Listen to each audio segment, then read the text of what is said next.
collected by about 15-20 million quid just among the directors, not including Peter Lawwell.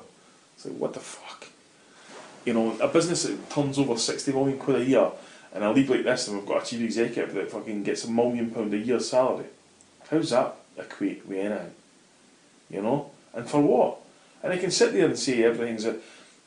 I had an argument with John Paul Taylor about, there's a Malaysian in Scottish football now. I said, no, there isn't. There's a Malaysian in Celtic Park. Try and tell her supporters of the Malays. Dundee United, Aberdeen, St Mirren, Kilmarnock, St Johnstone. There's a Malays. They've all just won trophies for the first time ever. Aye.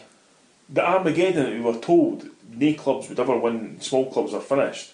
They all won trophies. There's no Malays there. Their crowds are up. There's a Malays at Celtic Park. And part of it is the cheating, part of it is the fan harassment that's been going on for years, yep. And part of it is we didn't have a common enemy anymore. But you're still there. You were there at the Asterisk. How do you square it off? If you've got all the info, there's loads of fans that are just oblivious to a lot of it. There's loads of fans I know that aren't even on Twitter. You know, they just go to football. And you fair play to them, it's a hobby, it's a thing, it's a passion. But that's too bad for you because you're behind the curtain. Yeah. You know it, you've got the information, you've got the intelligence, you see what's happened, you see it's rigged, you see your own club refuse to do anything about it, and there's all this horrible black stain there that, you know, there's no sport integrity. I don't want to use that cliche, but the sport is gone, but you're back. Yeah. How do you square them with yourself? Because Celtic's my life, and it always has been, and probably there have been times in my life where and this is one of them now, where I'm completely disillusioned with the club. But I didn't want to end this negatively, Richard, because it's no... We'll come back again. Football's cyclical. You know, if you'd said to me 20 years ago, you know, 18 years later, 10 years later, you'll be in Seville, fucking biggest away support ever. Time of your fucking lives, and you'll still get beat because that's what we do, glorious defeat in Scotland. And then 10 years after, you're going to beat Barcelona. You know, that night when Mowbray put his head down at St Mirren, we got beat 4-0, 2010, right? And then you get beat for Ross County. You say, what's happening in this football club?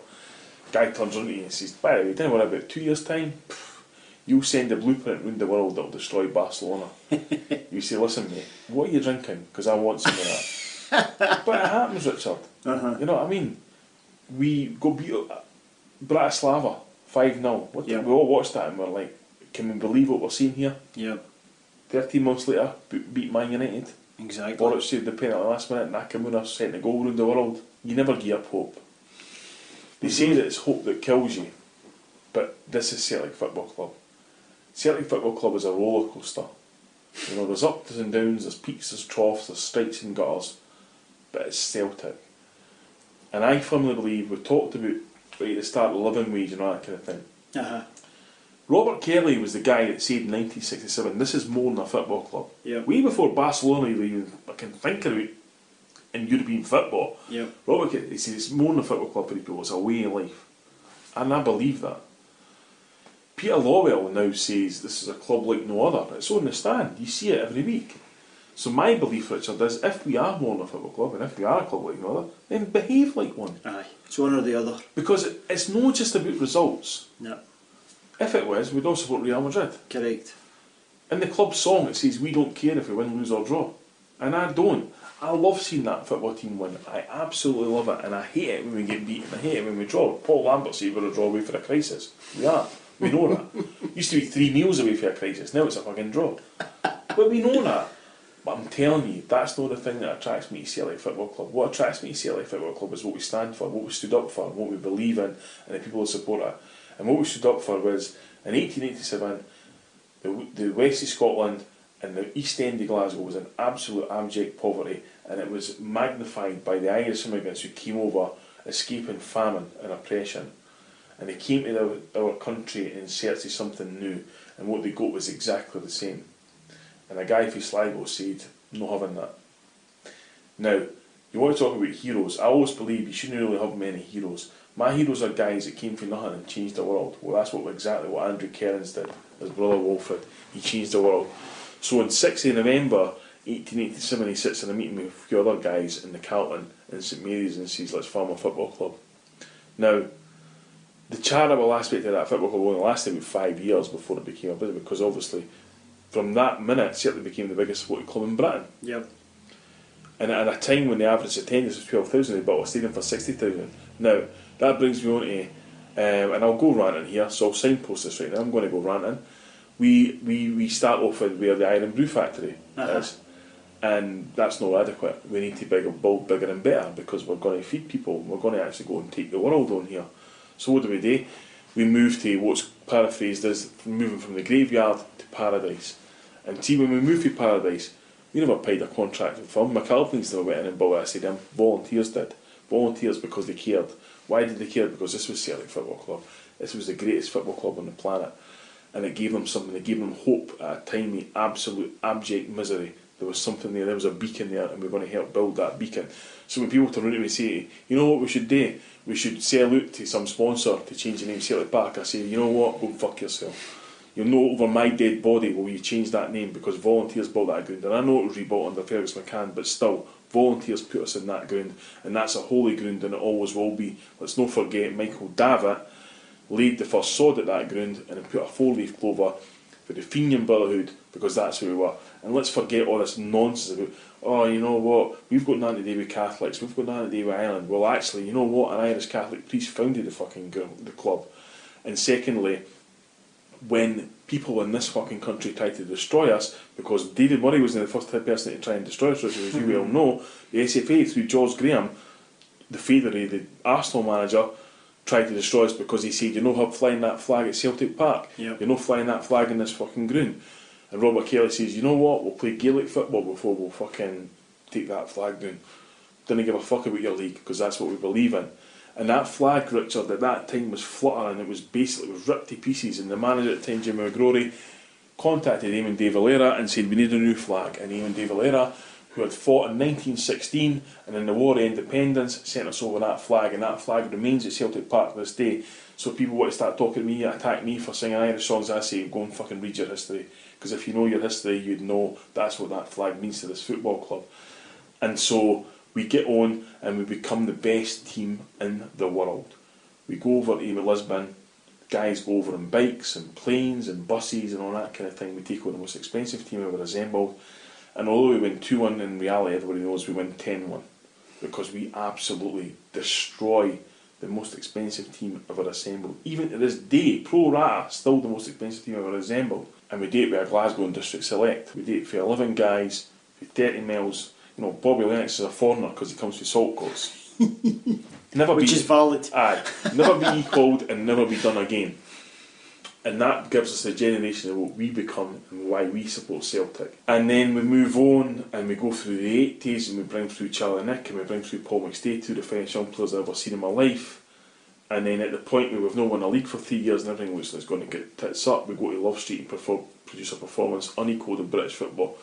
Destroy St Mirren, Hearts get beat, we win the league, and we realise again why we support Celtic. So what happens then, our biggest enemy comes in and they spend money they didn't have and they bring in a manager they could never afford, and they bring in English national fucking defence, Butcher, Woods, Roberts, Gary Stevens, and they win a league. First time in 9 years, and we think, oh, so what do? Centenary years come in, and the magic dust goes over Celtic Park again. And we win a league, and we win the Scottish Cup.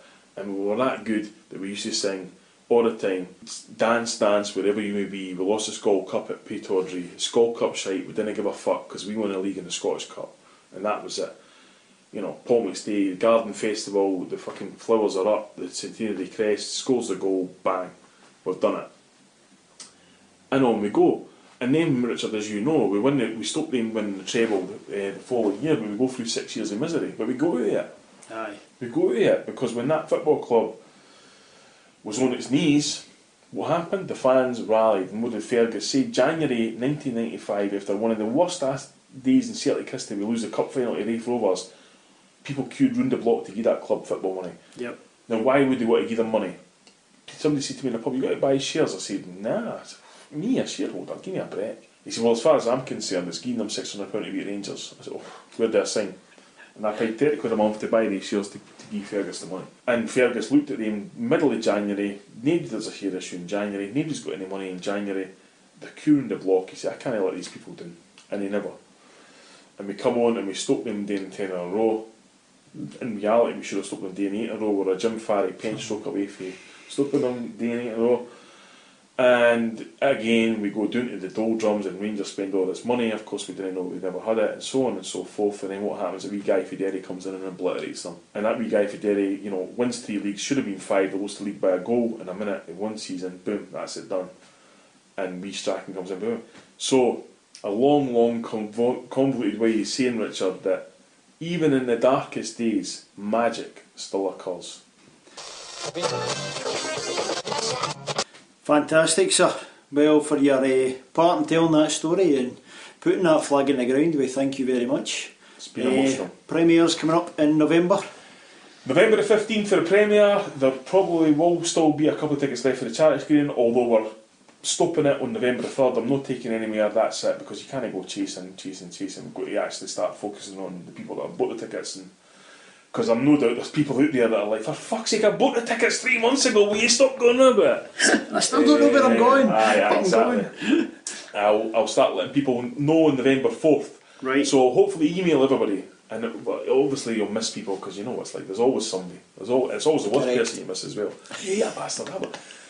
Just get in touch with me and I'll tell you, and I'll have the venue, I'll have directions to the venue, I'll have directions within the venue, all that kind of thing. Yep, and a reminder to people to keep it silent. Yes, absolutely, because on a serious point, if I will, I've had death threats over this, my son has had death threats over this, my mother has had death threats over this, so please, when you know the venue, have a bit savvy and just keep it to yourself.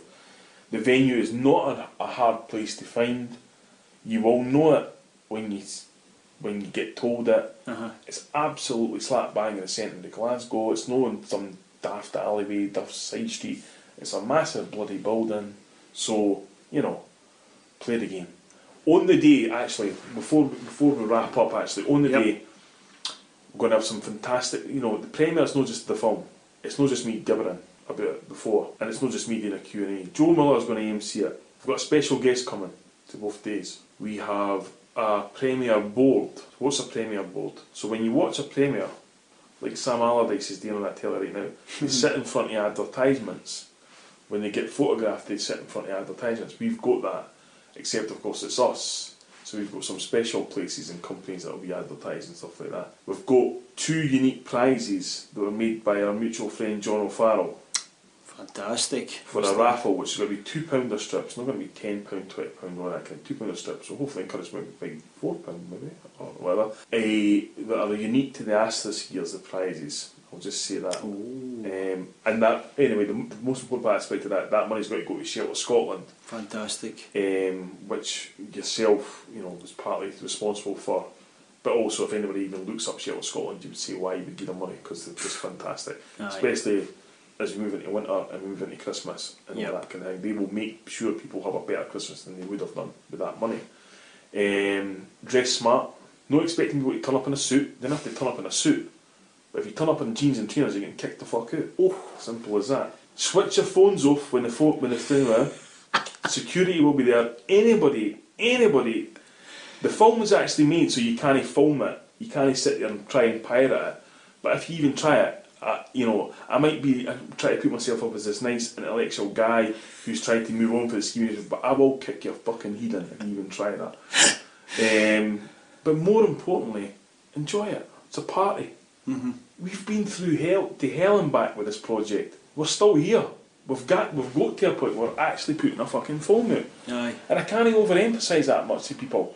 Talking to yourself, Richard, you're probably the one person that actually knows the hurdles we've had to follow, you know, more than anybody else, apart from myself, obviously.